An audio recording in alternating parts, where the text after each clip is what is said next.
Hi, I'm Michelle Seiler Tucker, Mergers and Acquisitions, Master Intermediary, Senior Business Analyst, and a bunch of other stuff. I've been in Mergers and Acquisitions for 20 years, sold over 1,000 businesses.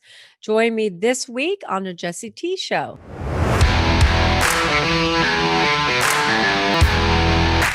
Well, I think, I spoke at a couple of different conferences, CEO Space, Secret Knock, some other events that I met Sharon along the way. And just met her and we kind of run in the same circle. We know the same friends.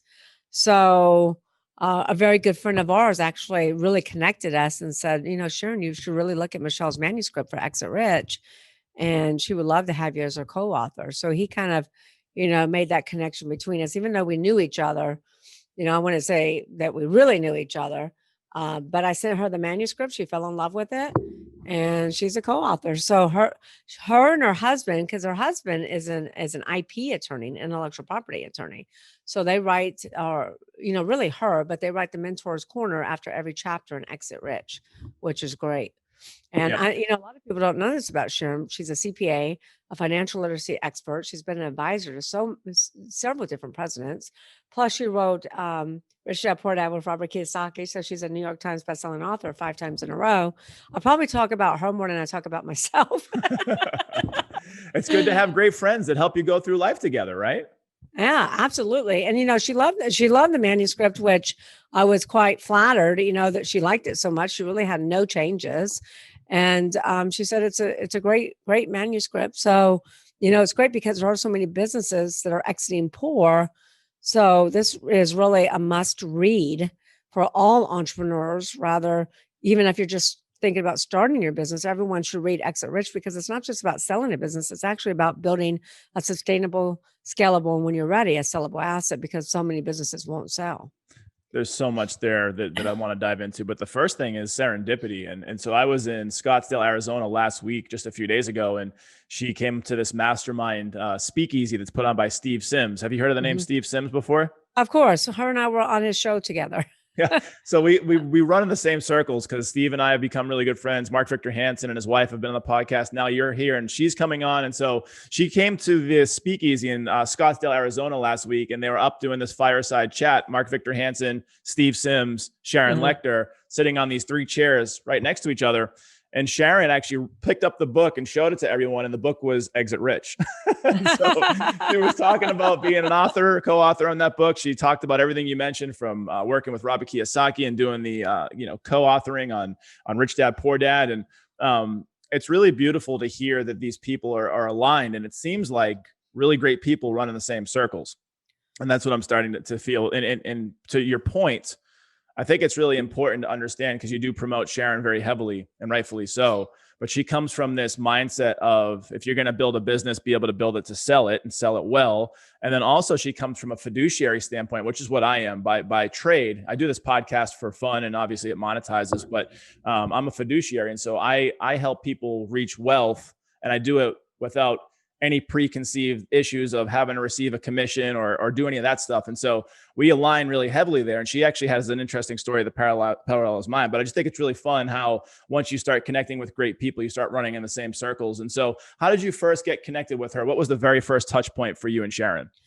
I think I met her the very first time at CEO Space. She was speaking. She was a keynote speaker. I attended as a guest the first time. And then after that, I was on faculty. So I became a speaker there, teaching my own classes. And that was the very first time I met her. And then I ran into her a few times after that at different events like Secret Knock. There's another event that Eric Swanson puts on that I ran into her at. So just, running into her at different events, kind of getting to know each other.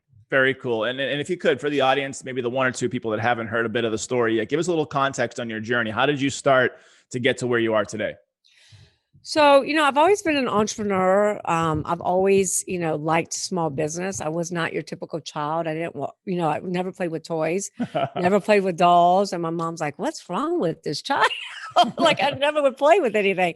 I would walk around with a notebook and a pen, and I would ask everybody a million questions, and I would always ask them at the age of 7, 8 years old, What do you do? How did you start doing it? And I always asked entrepreneurial questions. And I'm not sure really where that came from because I really didn't grow up with a family of entrepreneurs other than my dad did own his own business. But my mom didn't, my siblings didn't. So I just have always been an entrepreneur and I've owned many different businesses and many different verticals.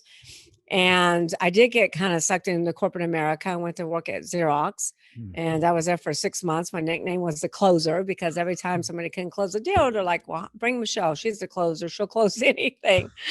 And then within 6 months, I got promoted at Xerox into regional vice president.